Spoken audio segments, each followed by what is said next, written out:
प्रभूला आशीर्वाद द्या.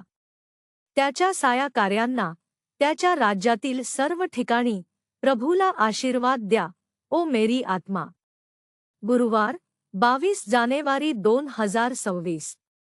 आज सकाळच्या आमच्या ध्यानासाठी मी यशायाच्या पुस्तकातील अध्याय 8 श्लोक 13 निवडला आहे. पण सैन्यांचा प्रभू, त्याला तुम्ही पवित्र म्हणून सन्मान द्यावा. त्याला तुमचा भयभीत व्हा आणि त्याला तुमचा भीती वाटावा. सकाळच्या नमस्कार मित्रांनो. ही पृथ्वीवरील इतर सर्व शक्तींपेक्षा प्रभूच आहे ज्याचा आम्हाला भय वाटला पाहिजे. चला या श्लोकावर ध्यान करूया. आजच्या सकाळच्या ध्यानाचे विषय प्रभूचा भय वाटावा. यशाया गोष्टी कशा घडतात याबद्दल बोलतो. तो लोकांना लोकांपासून, संस्थांपासून, सत्तांपासून आणि अधिकारांपासून भ्यावे असे सांगतो. तो लोकांना पृथ्वीवरील शक्तींचा भय नको, इतर लोक ज्याचा भय वाटतात त्याचा भय नको असे प्रोत्साहन देतो. उलट आम्हाला देवाकडे वर पाहावे लागेल आणि देवाचे आभार मानावे लागतील आणि त्याची प्रशंसा करावी लागेल कारण तो पवित्र आहे. आणि प्रभूचा भय वाटावा आणि आम्ही नेहमी लक्षात ठेवावे की तो इतका पवित्र आहे, तो इतका चांगला आहे, तो इतका शक्तिशाली आहे आणि तो अधिकाराने भरलेला आहे.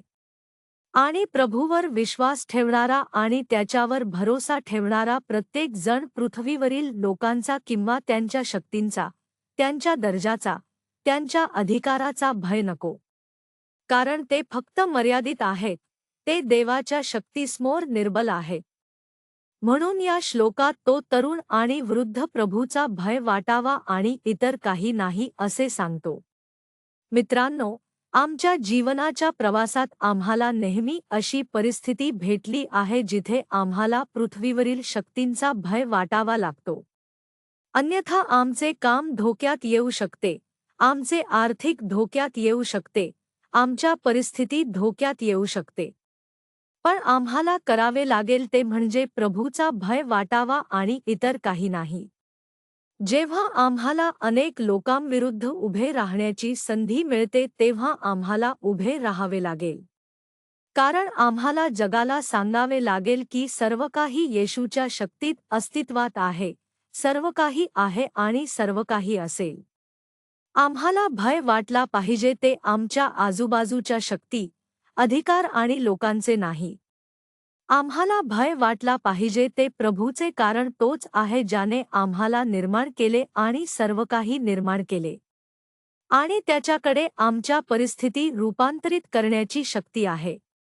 चला नेहमी प्रभूचा भय वाटावा आणि आमच्या आजूबाजूच्या लोकांचा नाही.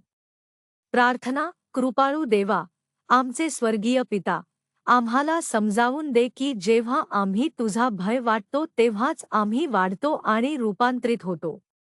ख्रिस्ताच्या नावाने आम्ही प्रार्थना करतो. आमेन.